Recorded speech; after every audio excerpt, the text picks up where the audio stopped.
You are not lazy. You are not weak. You are not failing at life. Your brain is injured.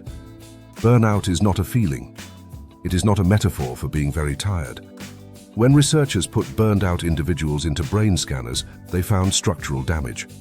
Real, measurable, physical changes to the architecture of the brain. And a review published in the International Journal of Molecular Sciences in 2025, analyzing 17 MRI studies, 880 burned-out patients, and 470 controls, has now mapped exactly what that damage looks like. By the end of this video, you will understand what burnout physically does to 3 brain regions, why it is biologically different from depression and PTSD, and what the same research found about whether those changes can be reversed. Before we go further, because this is Curious and Verified, here is the source. The review is titled Burnout and the Brain, a Mechanistic Review of Magnetic Resonance Imaging Studies. It was published in the International Journal of Molecular Sciences in August 2025. The researchers followed PRISMA guidelines, the gold standard for systematic reviews in medicine, and screened studies from 5 major databases including PubMed, Scopus, and Cochrane. The full link is in the description. Now, let's get into it. First, what exactly is burnout? The review uses the Maslach Burnout Inventory, the most widely validated measure of burnout in research, to define cases. Burnout is characterized by 3 dimensions: emotional exhaustion, depersonalization, a sense of detachment and cynicism, and reduced personal accomplishment. What matters for this video is not the psychological definition.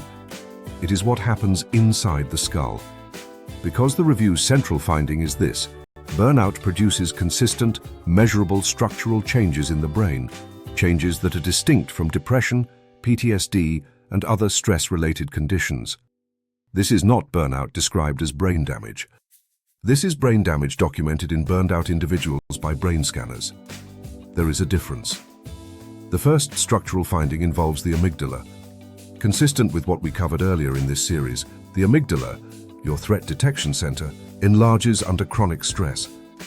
The 2025 review found amygdala enlargement in burned-out patients across multiple studies. And it found something specific. This enlargement was more pronounced in women than in men. The review does not explain why. That remains an open question. But the functional consequence was consistent. Weakened connectivity between the amygdala and the anterior cingulate cortex, the region responsible for emotional regulation and conflict monitoring.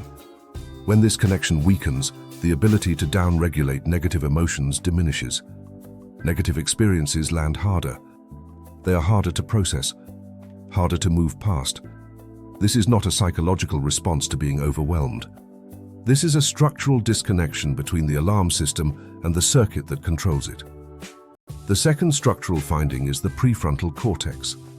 The review found gray matter loss in the dorsolateral and ventromedial prefrontal cortex, the regions responsible for decision-making, working memory, planning, and emotional regulation.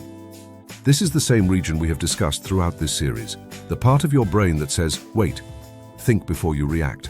In burnout, this region is physically thinner. Less gray matter, less processing capacity, less ability to regulate what the amygdala is generating. And here, the review makes an important distinction. This pattern of gray matter loss is different from what is observed in depression. In depression, hippocampal volume reduction is one of the most consistent structural findings. In burnout, the review found hippocampal volume was largely unaffected. The prefrontal cortex, not the hippocampus, is the primary structural target of burnout. This matters clinically, because it means burnout and depression, though they can co-occur, are biologically distinct conditions with different patterns of brain damage. The third finding comes from functional MRI, brain scanning that measures activity, not just structure. The review found frontocortical hyperactivation in burned-out individuals. This sounds counterintuitive. If the prefrontal cortex is physically smaller, why is it more active? The review's explanation is what it calls compensatory executive overdrive. The brain is working harder than normal to achieve the same results.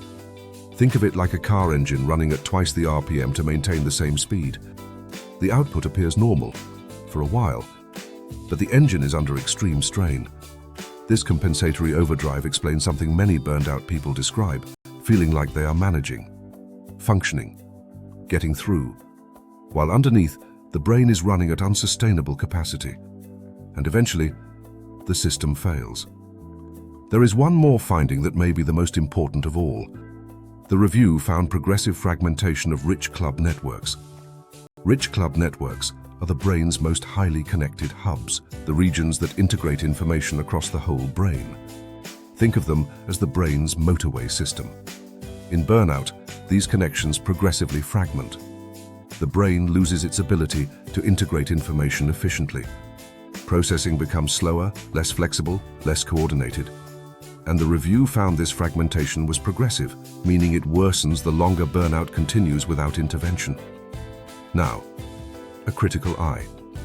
The review analyzed 17 studies, a relatively small evidence base. The studies used different pre-processing software, making direct quantitative comparison difficult. Most studies were cross-sectional, measuring brain structure at a single point in time. This makes it difficult to establish whether the brain changes caused the burnout or whether burnout caused the brain changes.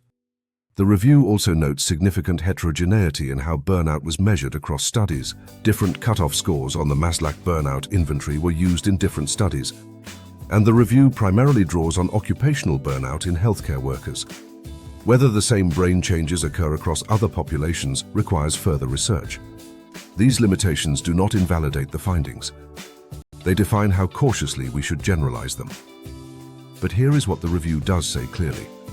2 longitudinal cohort studies and several intervention sub-studies found partial reversal of cortical thinning and limbic hyperreactivity following treatment. Burnout is not permanent brain damage. The changes are real. They are measurable. They are serious. But they can reverse. Let's bring this back to where we started. You are not lazy. You are not weak. You are not failing at life.